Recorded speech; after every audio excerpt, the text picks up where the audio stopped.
Hey guys, it's Oberstadt. Hopefully you can hear me okay. My mic is sitting over here, but I had a discussion on Twitter yesterday with some people that actually live local to me, and they brought up a really good point about female health problems. And I actually grabbed my folder out to talk about this. I don't really talk about I've talked about health problems on my YouTube channel before in the past, little short clips and stuff about what my health is like and how it's doing, and talked about some of the testing that I've had.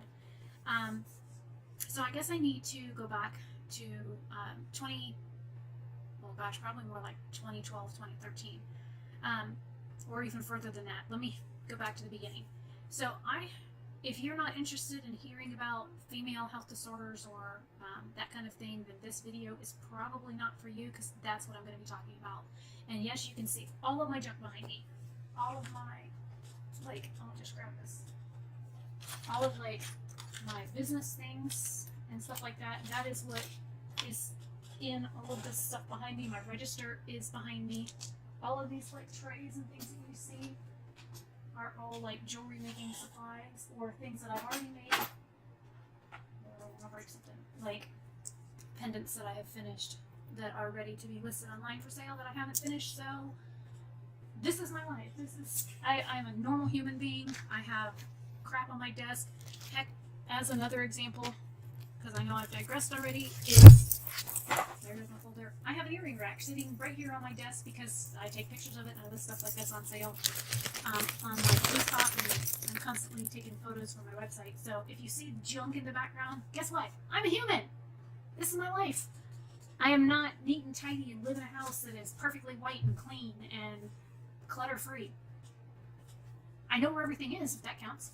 Okay, so going back, literally on my 11th birthday, and yes, I am sitting with my knees in my chair, propped up against my desk, and I just pulled up my fuzzy socks.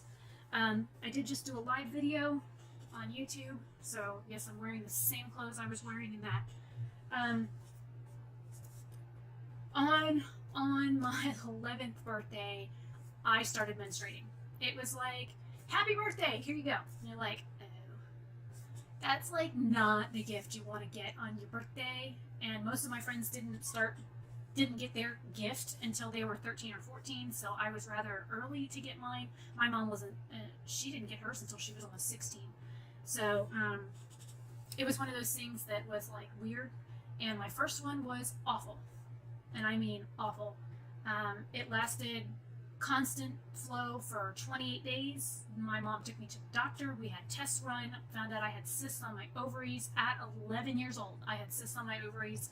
I had testing done. I was diagnosed with two disorders. One of them is called menorrhagia, and the other one is called dysmenorrhea. I also have another condition that caused literally, when women menstruate every month, the lining of their uterus actually, it's kind of like, when you lose dead skin cells, it sloughs off, and that's how we menstruate every month. But the thing is usually only parts of their lining, or a light layer, would come off and be evacuated. In my case, the entire lining, all the way down to the bare bones, would slough off, and I would get these big, huge sheets of skin that would pass through. Very painful. I bled for a long time. It was very uncomfortable. I started taking Vicodin at a very young age because the cramps were so bad, and a couple times I ended up in the hospital. And due to this clotting condition that I had, I ended up with a blood clot that traveled to my lung when I was 15.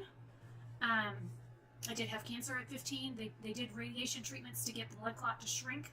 And due to that, I was outside. I was wearing spaghetti strap tops. I ended up with melanoma. If you want to see pictures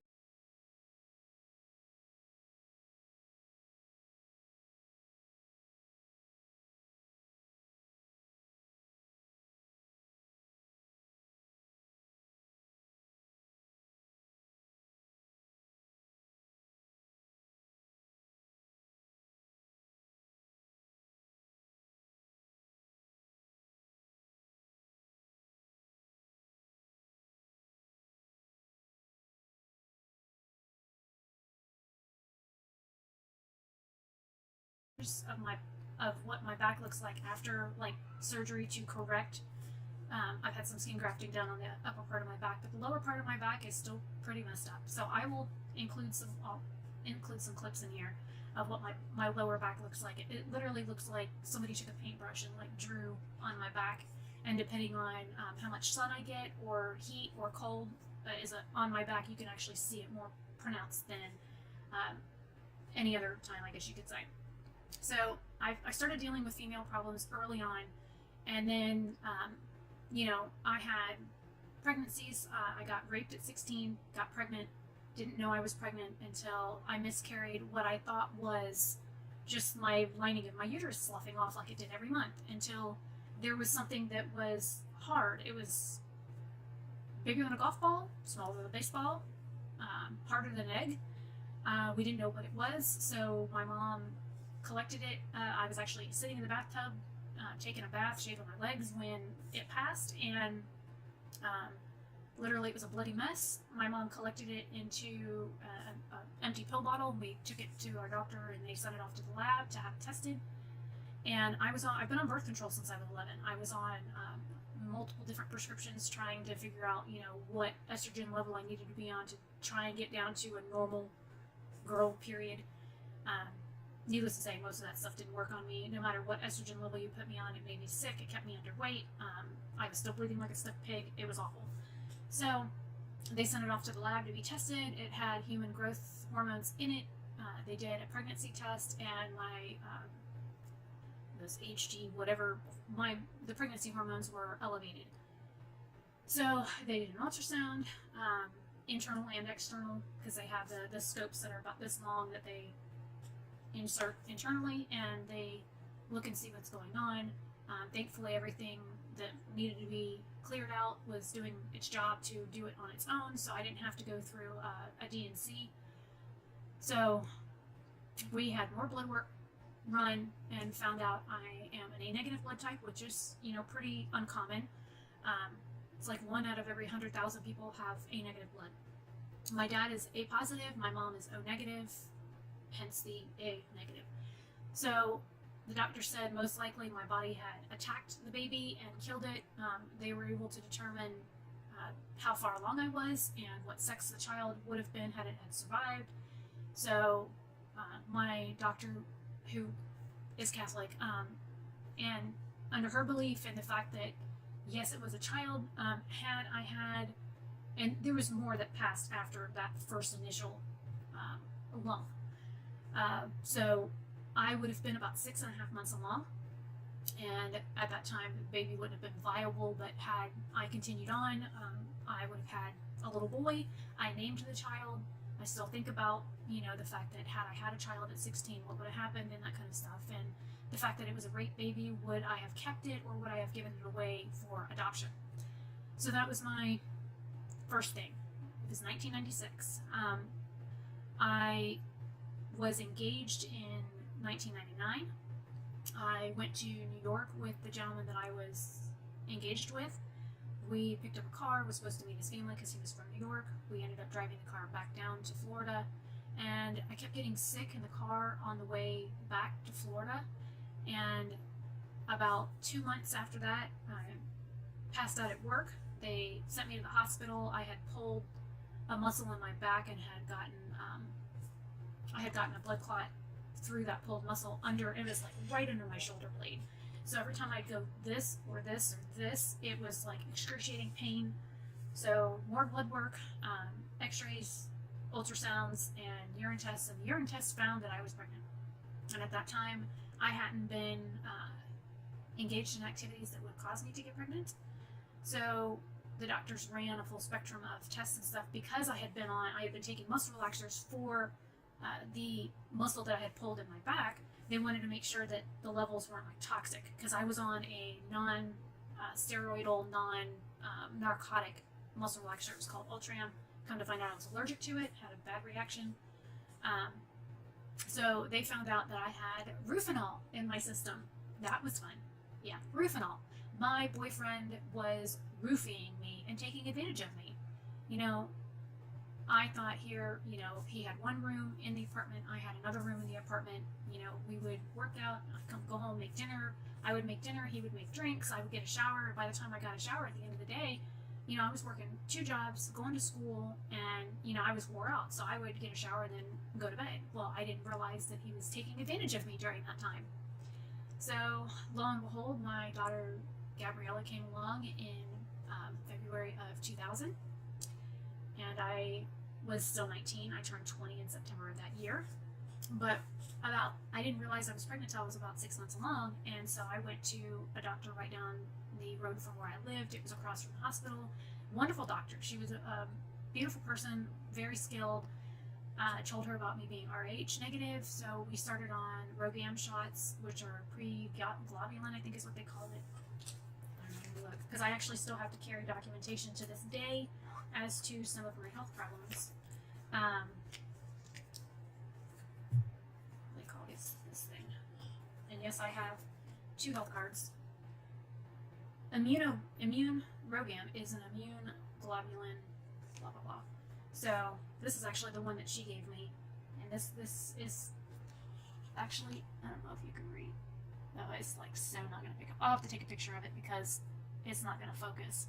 But the date on here does say 12/14/99. So that was my first appointment. That was when I got my first Rogam shot, and it even says A negative at the top of the card. And this is from another doctor. This one says date of injection 11/8/2001. So I'll get into that one in a minute. So I knew about the health problem. I didn't realize that what RH would do or that kind of thing. I didn't know how it would affect my pregnancy. So the doctor was kind enough to explain all that stuff to me, and I was getting shots every 3 months in order to keep my body from terminating my pregnancy. My daughter was born February 7th in 2000. She was very long. She was almost like 24 inches long, 23 and a half inches long. She had like almost a 17-inch head. I had a toddler. I had an 8-pound toddler.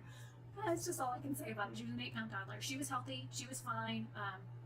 I had gestational diabetes with her. And I am hypoglycemic naturally, so I've been hypoglycemic since I was little. I've always had to carry cheese crackers or snacks or whatever with me, or candy at all times, so I've always, I don't go anywhere without something that can boost sugar. So the fact that I was diabetic during my pregnancy kind of didn't make any sense to me, and of course my doctor explained it, and the nurse was, she was from Hades. She was wonderful. She was so hilarious. I love her to death. I still keep up with her, and since I took French in high school, it was nice to have somebody to actually speak French to.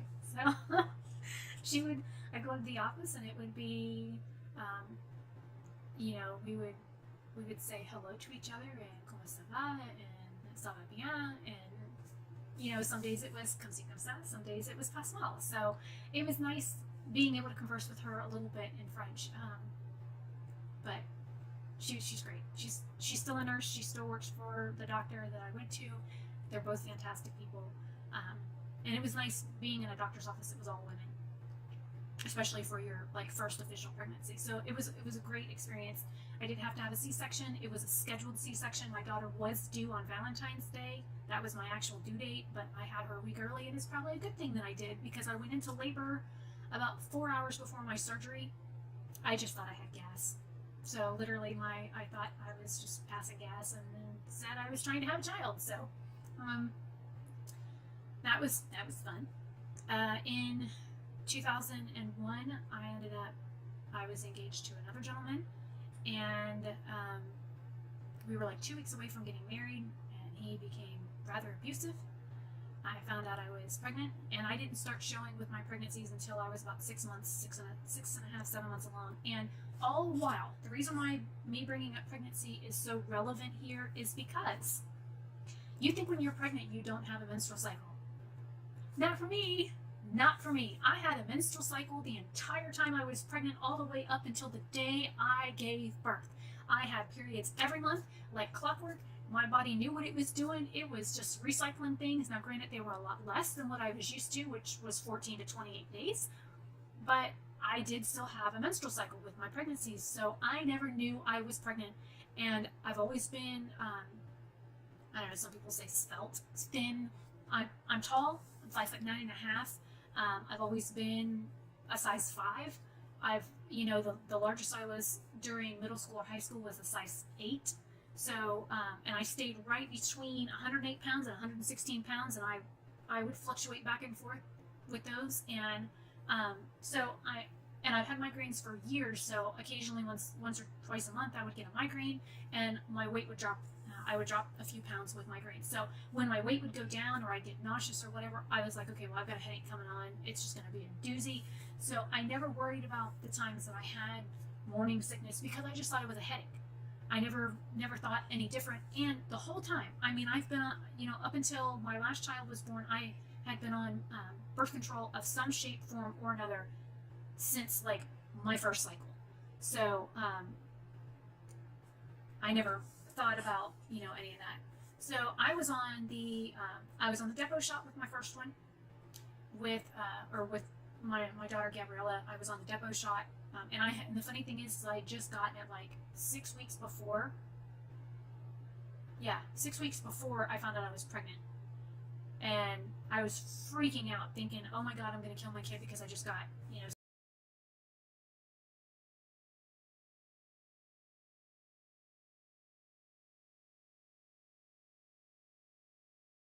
something that prevents pregnancy," and I was like almost 7 months along. So here I'm like really worried that my child's gonna die or be deformed or whatever.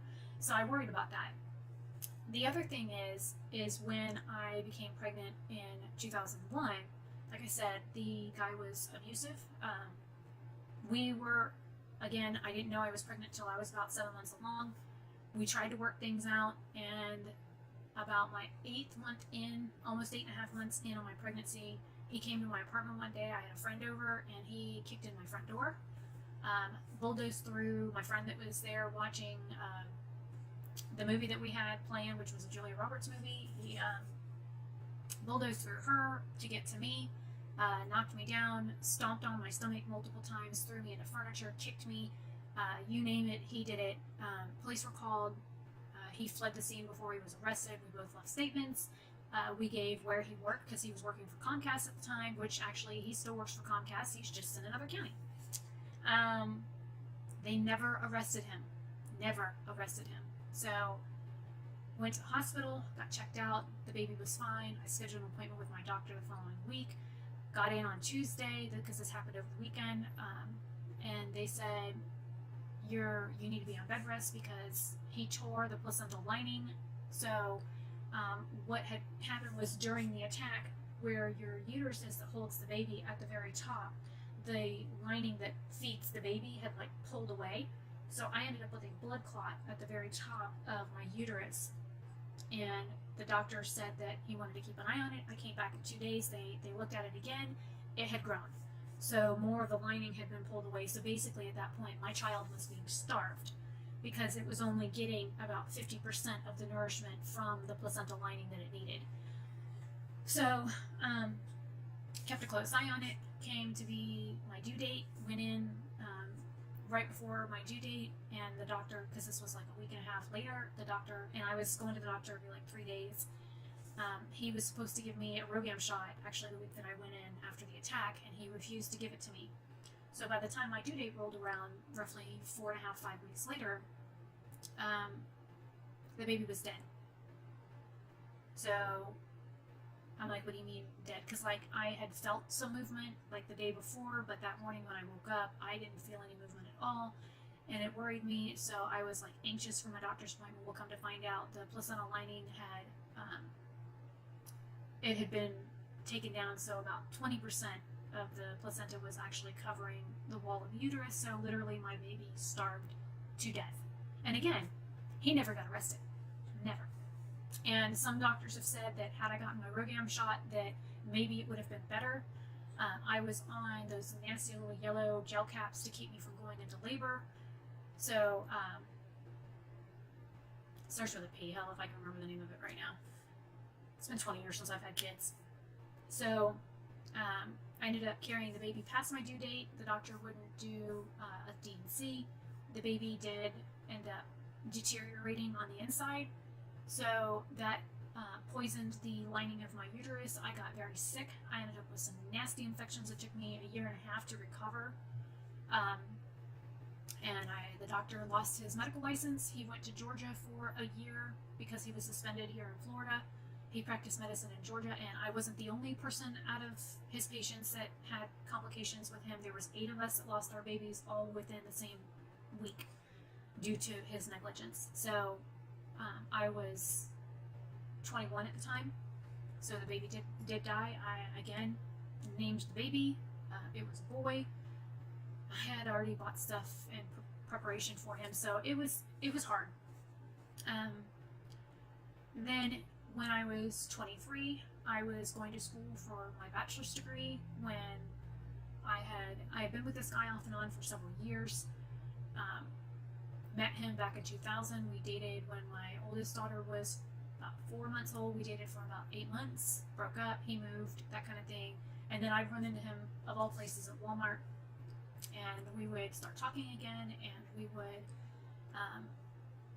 just hang out and go do things. And he was real heavy into like electronic dance music and anything with a really good bass and a really good beat.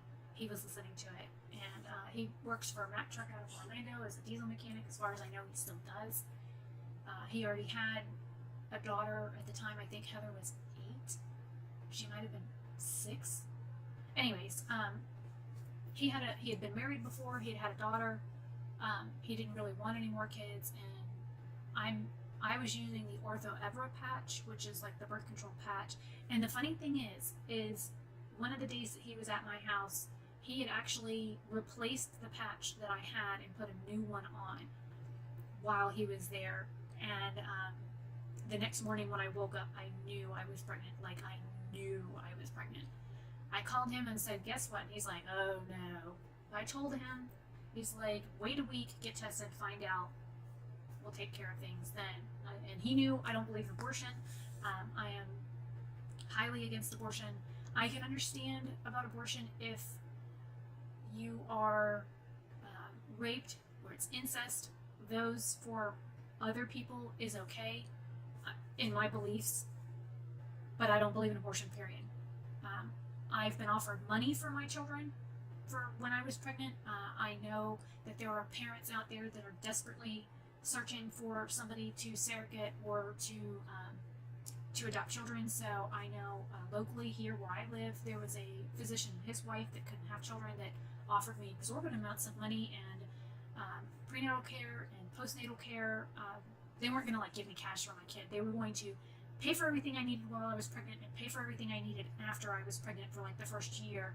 And it was going to be like an open adoption type thing. But I just couldn't do it. I couldn't, after losing a child, I couldn't in my heart give up Gabriella. I just couldn't. So, I knew from day one that I was pregnant with with Brianna. She was born in October 28th of 2003. She was my Halloween baby. She was actually due on Halloween, but due to my mom's hateful sister, I had to reschedule my surgery date 3 times to avoid her. And that's a story for another time. But I had placenta previa, toxemia. Again, I had another blood clot in my uterus all my entire pregnancy, but thankfully it never grew bigger than a golf ball. I had placenta abruption, I think is what they call it, where like it comes through your cervix and it ruptures. I had gestational diabetes. I had the works. So at this time I had my first female doctor who was wonderful. I couldn't get in to see her, so I was on Medicaid. I went to a doctor in Leesburg. He was fantastic. He actually did my other surgeries. I will highly recommend this man until he quits practicing medicine. I mean, I love him and the female doctor to death. So, was very closely monitored, got RhoGAM shots every 3 months, kept an eye on my sugar levels. I was constantly getting blood work done. Every other month I was getting blood work done, constantly seeing the doctor more than most pregnancies just because of previous complications. And during my pregnancies and stuff, I was still fighting with ovarian cysts and things like that. So he recommended that I have a tubal ligation with my delivery, wanted me to get a partial hysterectomy because of my past female issues and the constant cysts and fibroids and everything that I had been dealing with for years. But the law kept me from getting it done. I was 23 and I was unmarried. In the state of Florida, you had to be married and 25 with your husband's permission to get even a partial hysterectomy. I'm like, excuse me, I'm single. I have health problems. This last pregnancy has tried to kill me. I spent 6 months in bed rest.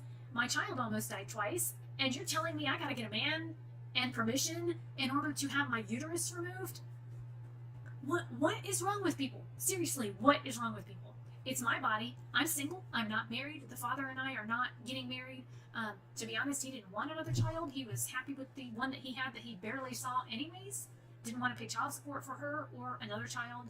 So, I honestly have no idea why being married and having your husband's permission to get a hysterectomy is any of their business. Okay, I'll get off my soapbox now. So I had a tubal ligation done, and my doctor said if you ever get pregnant again, I will be more than happy to pay for it, and you can sue the pants off me if you want, because he cut, he burned, he clamped, he did jumping jacks on it. I tell you what, had I been able to physically get pregnant after his tubal ligation, he was like, I will fully take responsibility for you getting pregnant. He says, but if you ever get pregnant again, it's going to be a freaking miracle. And I was like, yes, okay, great. I was on various medications again after my pregnancy for controlling bleeding. I was on birth control. I was on stuff to help with pain for the fibroids and the cysts and stuff. So I fought with those for years. Like I could tell when an ovarian cyst popped because I would go from walking to on the floor within that amount of time. I mean, literally, if anybody's like a guy, for example, if you ever kick a guy in the balls, he goes from breathing to not breathing. That's about how an ovarian cyst feels when it pops. That kick in the gut kind of feel. Knocks the wind out of you. It's very painful. Sometimes they burst and they're fine. Sometimes they burst and you're bawling like a baby on the floor, holding yourself, crying and going mama. I mean, literally, they are the worst. So, got older, got married, big mistake. Went back to the doctor to see if I could have the hysterectomy done, and they said because I was just having my normal, everyday, regular female problems that they didn't recommend it, that my tubal ligation had kept me from getting pregnant, so there was no need, according to the state of Florida, for me to get my uterus removed. I'm like, again, so the lawmakers are making decisions for my body and my health. Not so good.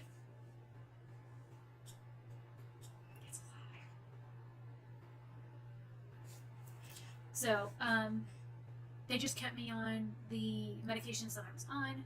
Then I came down with some health problems due to another condition that I developed in 2004, which is lymphadenopathy, which is a lesser form of lymphoma.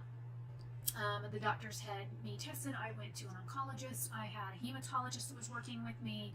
I was taking medications for potentially preventing me from going into full-blown lymphoma. I was taking iron pills every day, 325 milligrams to be exact, 3 times a day.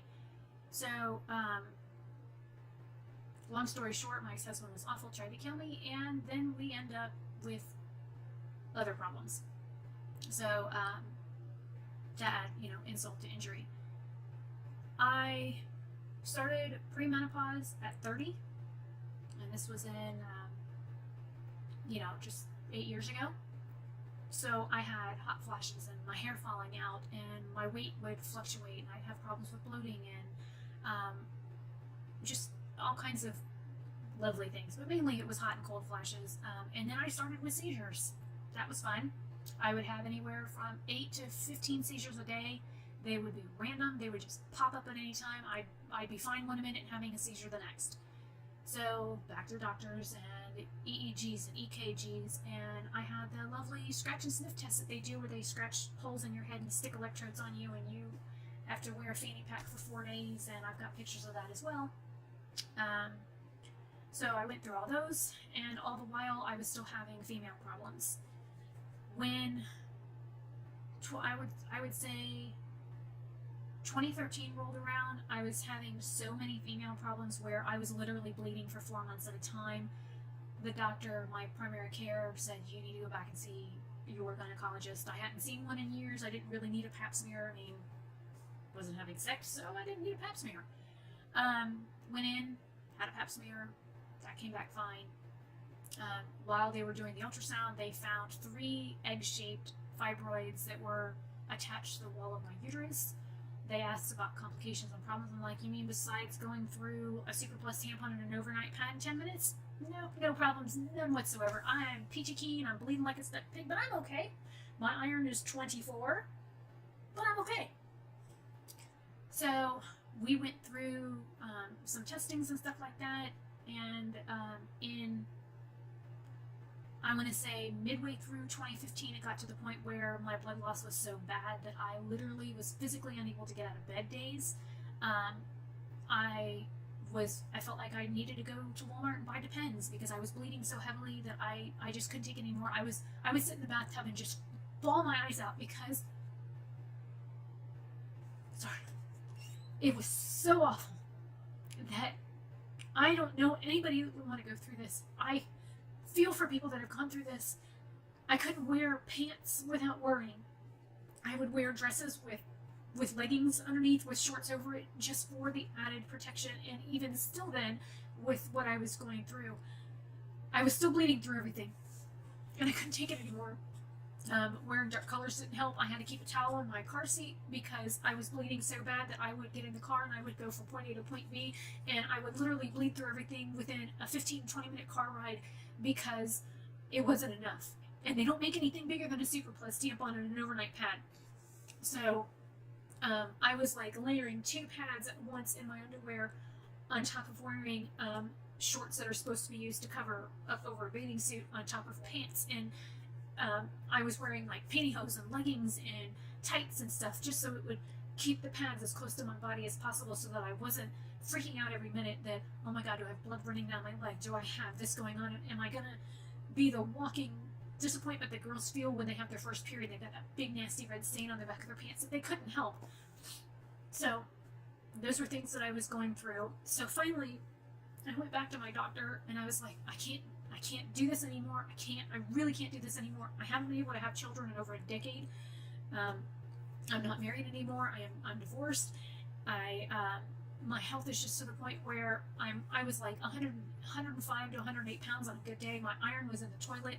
I mean, I was going for blood work every month because my iron was so low. So the doctor had done another ultrasound. He sent me for blood work. I had some MRIs done. And he said, we need to do something about your fibroids, and we need to do something about it now. So then I went to the doctor. He sent me to the oncologist again and had me run for any type of cancer symptoms or triggers or platelets or whatever. And to be honest, I don't know what they even call the test. That is stuff in the hospital. So what they ended up doing was they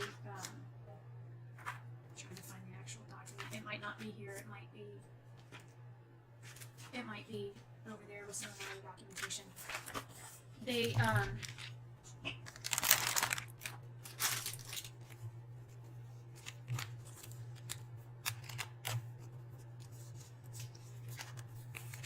by the way, all of this is like medical stuff. All of these are medical related. Every single one of them. Like some of these are like from my insurance company, and it's not going to pick it up because it's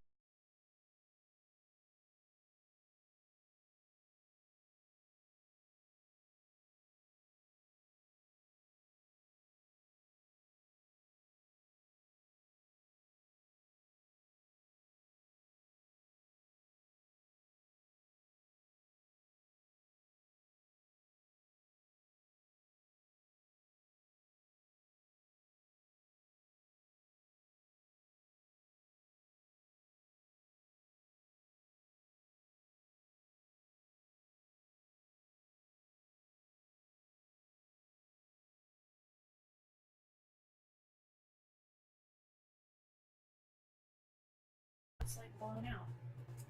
A lot of these are bills. There are like various tests and stuff that I have done. I've got probably 8 inches of paperwork. And on social media, I have posted the shots of the blood work and the tests that the doctors wanted done, that kind of stuff.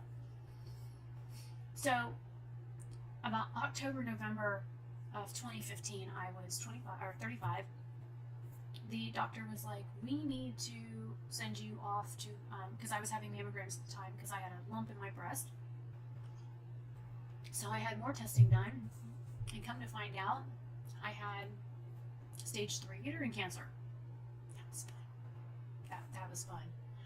And I had like level 4, level 5, and I don't know how breast cancer works, but I guess cancer starts off in levels before it gets to a stage.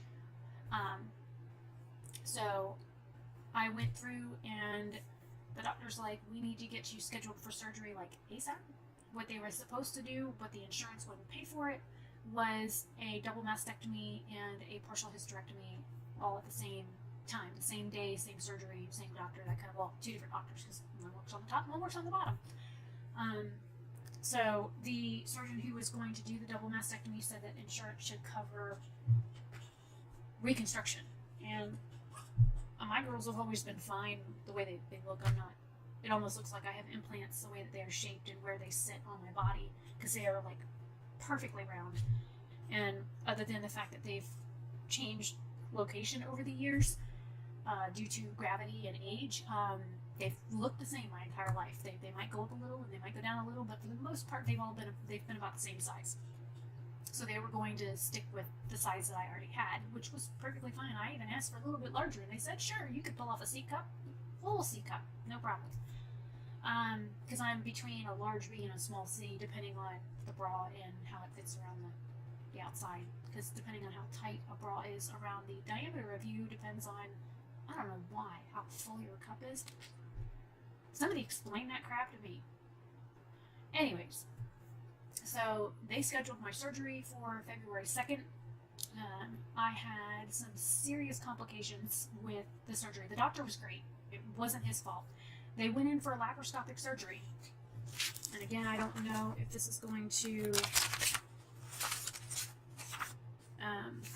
I even had home health care, if that tells you how bad my surgery was. But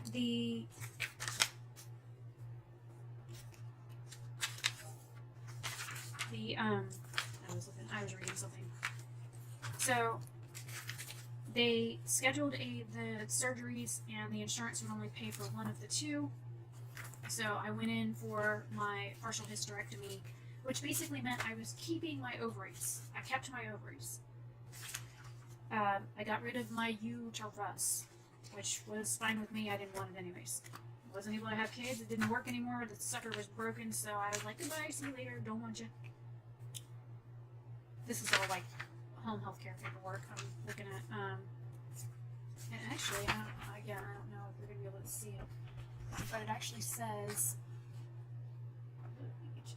dysmenorrhea up here. So, and tells you my BMI was 16.3, my pulse, my weight, my height. It has my allergies and stuff on here. But again, this is paperwork from the hospital. So I went in for my laparoscopic surgery. It was only supposed to take maximum 30 minutes. Then there were complications. I can't do anything simple. Something has got to screw up somewhere, somehow. If you can screw it up, I am perfectly great at it. I'm really good at taking something and like messing it up big time. So the doctor went in, he resected my uterus like he was supposed to. He did the ablation on my ovaries, which is basically the normal term for it is basically he took a blowtorch to my ovaries and burned off all of my cysts, which is great. But when he went in through my cervix to pull the resected uterus out is when there were complications. There shouldn't have been, but there was. What happened is I went into the doctor like the Friday before my surgery, and he was really worried because one of the fibroids had like pushed up against the wall of my bladder.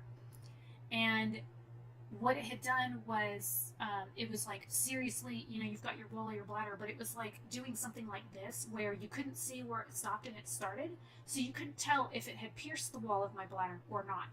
So when we went in for surgery that morning, come to find out, when he went to remove my uterus, that the fibroid that was pushing on the wall of my bladder, it had, in fact, pierced the wall of my bladder. And I didn't know this at the time, and you learn something new every day, but your bladder has 3 linings. You've got an inner lining, the outer lining, and a wall in between, and I guess that is to keep your urea where it's supposed to be and not running rampant through your body. So I guess, people that have kidney stones and bladder stones and that kind of stuff, I guess those nice little sand spurs that implant themselves into the wall of your bladder, that it keeps them from piercing all the way through to the outside so you have a leak, which I guess is smart planning on your body's part. Hallelujah to whoever made us. So, and I was awake. I was awake for most of my surgery. I did fall asleep at one point, because it's basically like having a C-section, more or less.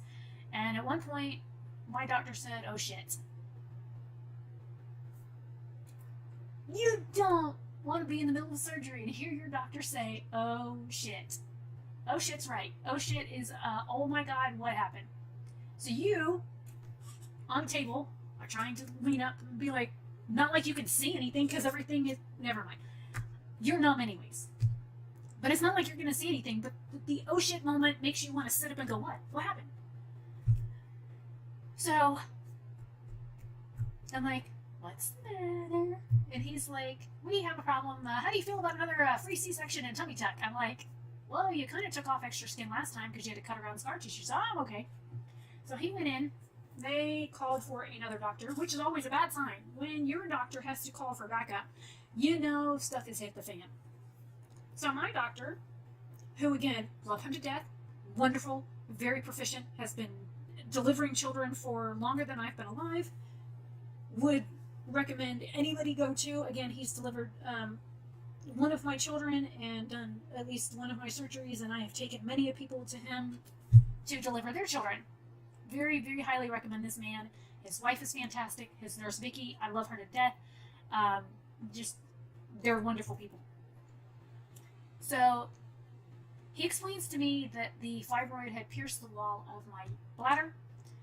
They had to cut me open like a C-section over 2 previous C-section scars, because my children were born via C-section due to me being A negative and them not knowing what blood type my children had.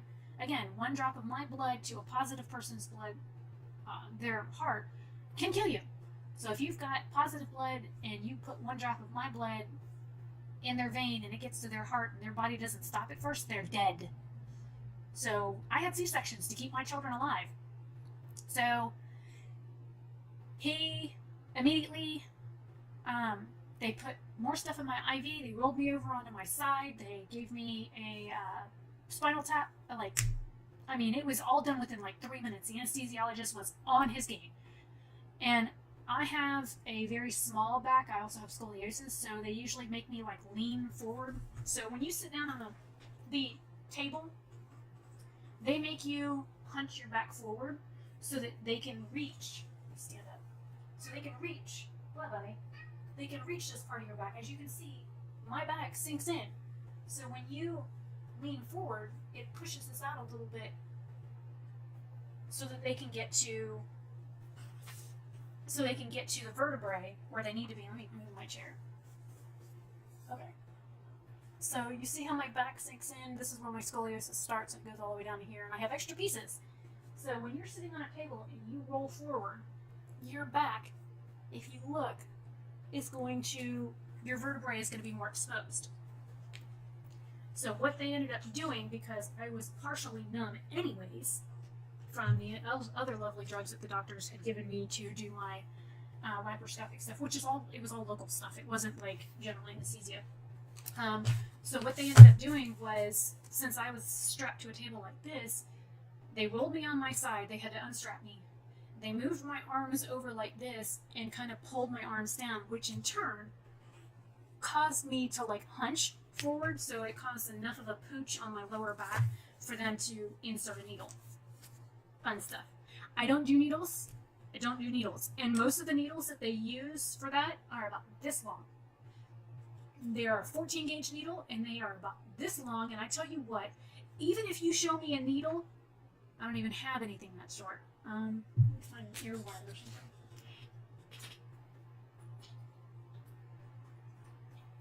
Hell, I don't even have. Okay, well, we'll use my calipers. Okay. So most needles are going to be basically this length from here to here. Most needles are about 1.5 inches to 2 inches long. When you have a needle that's 4 inches long, again, using this little lollipop sucker thing, if you have a needle this length coming at you, I'm gonna freak out. The first time I saw one, I accidentally hit a button on the keyboard and it stopped recording because I'm using my webcam to record this. What? Well, why are you staring at me like that? Well, you've been out most of the day. It's cold outside. You seriously want to go out? Come over here, see me. Bobby, come here. Get up here, you big onion monster. Ugh. Oh, your tootsies are cold. This is my youngest child here. This is Bobby. Maybe the drop off. I love him. He hogs the bed, and he's very heavy. I mean, look at the paws on this sucker. You got big feet. You got big rope tail. He's a big boy, period. Okay. Mommy loves you. He's a good boy. Sorry. Oh, I broke it. It's buzzing. Okay, so they gave me a spinal injection. Didn't even worry about doing local. It was pop in and pop out. I mean, it was done.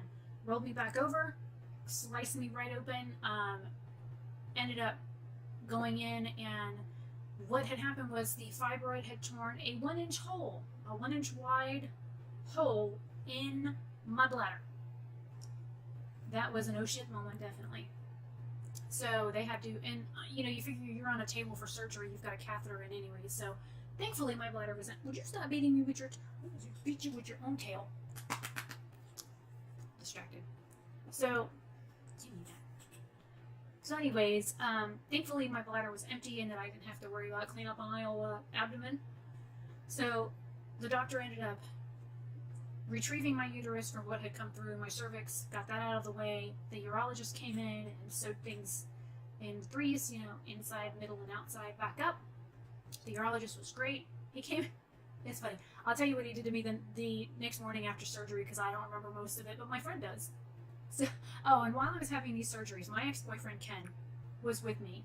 This big Marine, right? He was a Marine for years. He went in with me. He was so worried. He was bored for most of it, but he was so worried, and he had an aneurysm about 5 years before that, so I thought he was going to die, and it really scared me. So he came to be with me for my surgery because my dad was working. He couldn't take off from work. Rude. I was talking. You want to get down? Huh? Would you? Ow, no claws. Would you like to get down? All you have to do is ask nicely. Okay, that's better. Okay, so cat. I love my cats, but I'm allergic. You can wait a minute. I'm almost done. So, he was with me for the surgeries. They didn't tell him about the complications until after I was out of surgery, which is probably a good thing because he probably would have snapped a few heads. Dirt on my desk, Bobby. You got sand in here for a kid? So, my friend Ken was there. He stayed with me the entire time. Came all the way up from Cocoa Beach to stay here with me. Drove me to the hospital. Stayed with me the entire time I was in the hospital. Stayed with me here at the house for like the first 2 weeks after surgery. He was wonderful about it. And I still have your t-shirt, Ken. I still have your t-shirt. And I swear I need to sleep in that thing because it smells fantastic. It's probably creepy, right? Anyways, so urologist came in. They sewed me back up. My doctor was like, well, due to your complications and the problems with your bladder, he says, I'm going to go ahead and take your cervix too. I'm like, okay, good, I don't need it. One less thing to worry about getting cancer on, right? So he literally, like, my cervix, it's gone. Bye bye, see you later. I mean, it's like your nice little cervix is nice and smooth. I mean, I got some like stitching scars in there, but other than that, it is perfectly smooth. Don't ask me how it works, I haven't tried it. So, I don't have a uterus anymore. I don't have cervix anymore. Oh, and he took my fallopian tubes too. That was great. Didn't need them either. So whenever I ovulate, I just have eggs floating around in me, and they're like do for 72 hours, and they're like, which is even better. So I still have my ovaries. I still have ovarian cysts. Even after the ablation, they did unfortunately start growing back over the scar tissue, which those little buggers are bound and determined to drive me insane for the rest of my life. But I don't have to worry about having menstrual cycles that last 2 weeks minimum to 45 days, you know, which is nice. I don't have to spend $8 on tampons and another $12 on pads every month, because I was literally going through a Super Plus tampon every 10 to 20 minutes for the first 6 days of my cycle, and then I would use a super tampon for the week after that, and then I would, you know, slowly taper down. But it was rough. I mean, you figure I was spending like $30 a month on menstrual supplies, not to mention the Midol, the Vicodin, the muscle relaxers, the heating pad, the water bottles, the want to rip your hair out and cry. It was awful. So after my surgery, again, I had, due to the complications of my surgery, I had in-home care. I had a home health, you probably can't even see. This is my home health care folder. And what's funny is I actually ran across, YouTube will probably demonetize me if I show it, but I don't care. I had to have a Foley catheter for 15 days after my surgery. Now, this is 15 days on top of what I did in the hospital for the week. So I went in for surgery that was only supposed to last 30 minutes. I was supposed to be in and out. I wasn't supposed to stay more than 24 hours, and I ended up staying 6.5 days. So this is one of my things that I got from my home health care. So this was fun. I have a travel one and I've got an at-home one, and we live in a house with 10 cats. So trying to keep your catheter, number one, away from claws. Two, to be able to sleep and stay away from claws. It was very difficult. So I actually had a little canvas bag. Actually, it's behind me.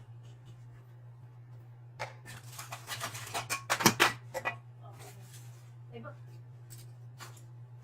both have blue.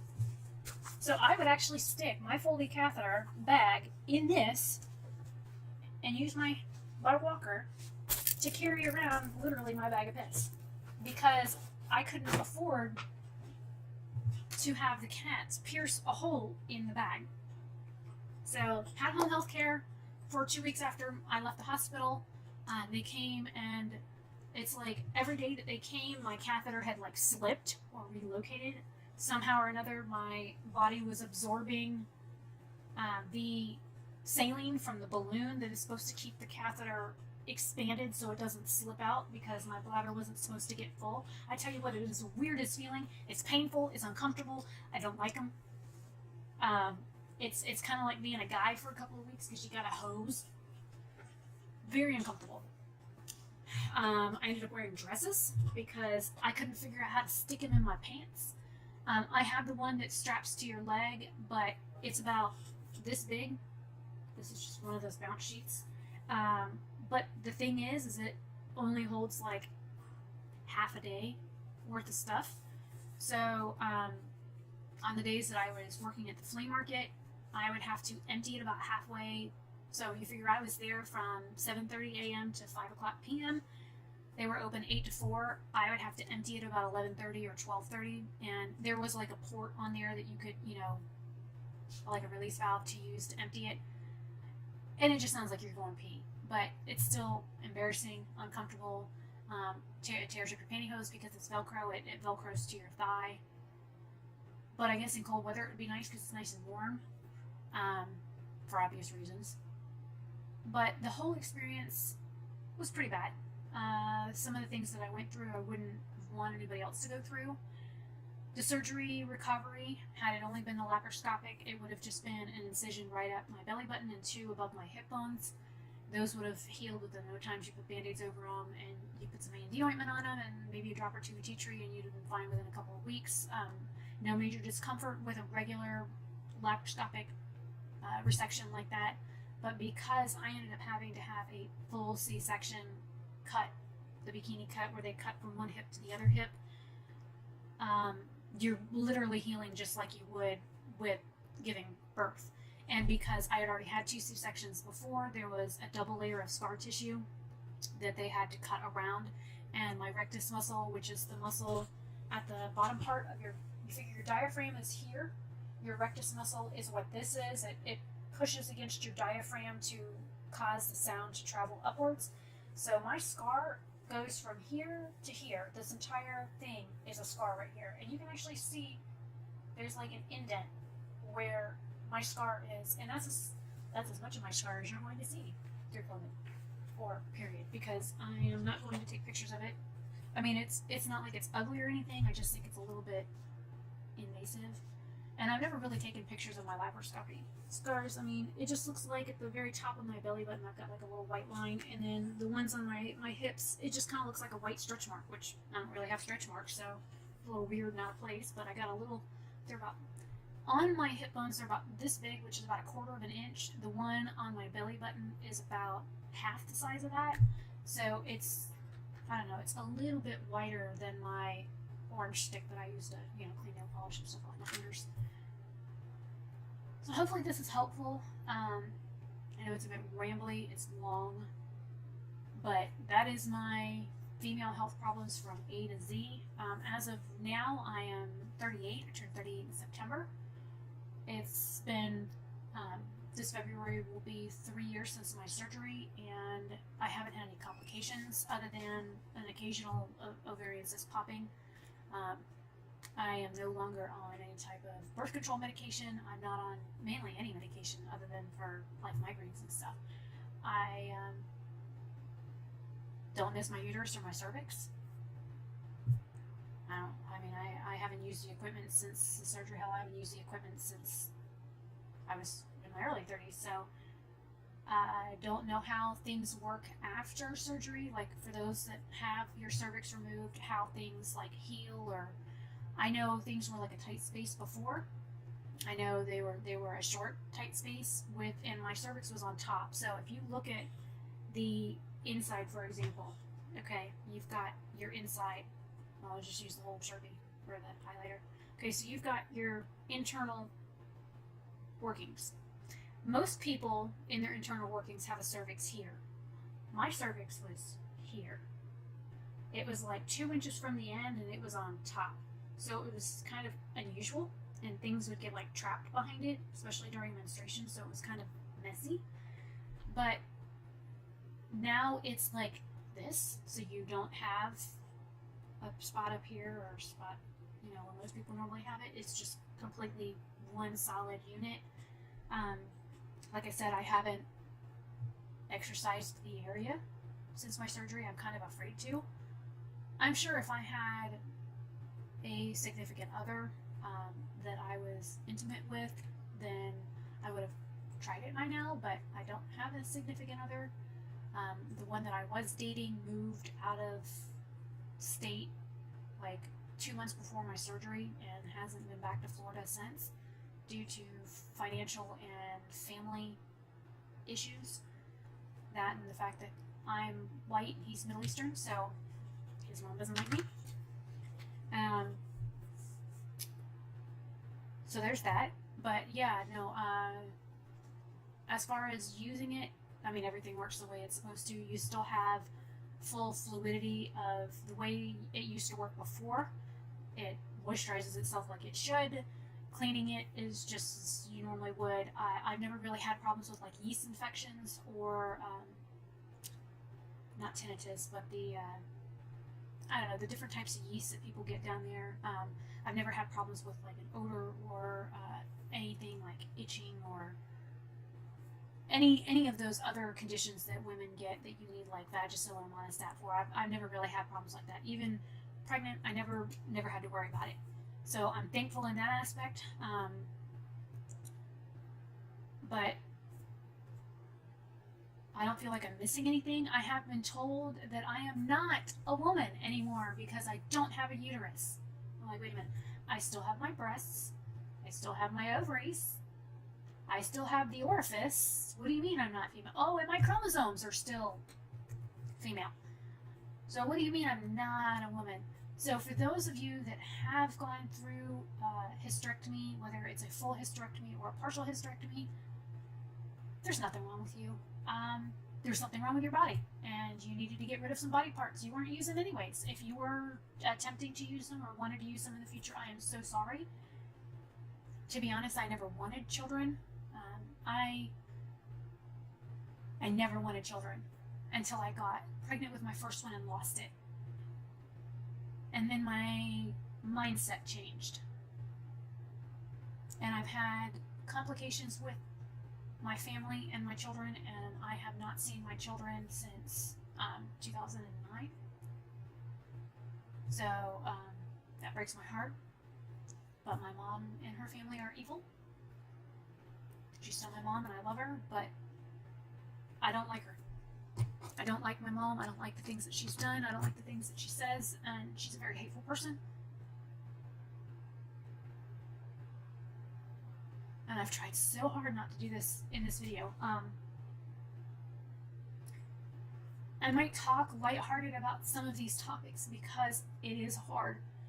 It's hard to have female problems. It's hard to have health issues that you really kind of can't talk openly about because heaven forbid you talk about a menstrual period in open conversation because there's a taboo on it. Heaven forbid that you talk about miscarriages or stillborn babies or pregnancies or the things that you go through with having a female physique. Heaven forbid you talk about a period or the things that you use to maintain them. But you know what? Screw that. We're not men. We don't have a hose. For the trans people out there that have transitioned from having a hose to not having a hose, congrats to you on more than one level because you will never have to go through a hysterectomy. You'll never have to go through awful periods. You'll never have to go through buying tampons and pads and whatever other protection that you need for your cycle every month. You'll never have to worry about buying Midol because you won't have cramps. You know, the whole Netflix and PJ things might be something that goes over your head because you'll never have to go through it. Curled up on a heating pad because you're cramping so bad you want to puke out everything that you've had for a week because you hurt so bad and you can't walk straight because you're cramping so bad, and just all the lovely fun stuff that you get to miss out on because you were trans. Congrats to you on that. You will never have to go through any of those things. But for those of us that are, I don't want to even say the word biological women because people that were born women or that have, you've even got people that have both genders that have the potential to have menstrual cycles, and sometimes they still have a hose. So I've digressed, but that's just how it is.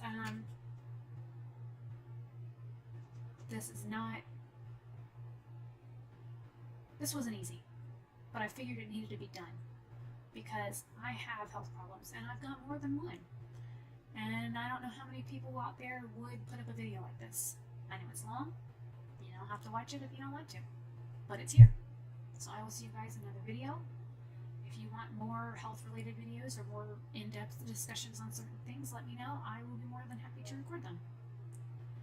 And I've got people logging into WoW. You know, I don't even know if you can hear that. I have a cat glaring at me by the front door. He wants to go outside.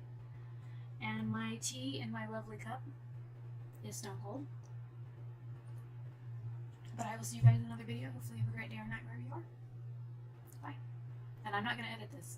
I'm not going to edit this on the clip that I recorded earlier that I accidentally hit the space bar on and it stopped. I will throw that in with this one, and it's going up the way it is. So I will see you guys in another video. Bye.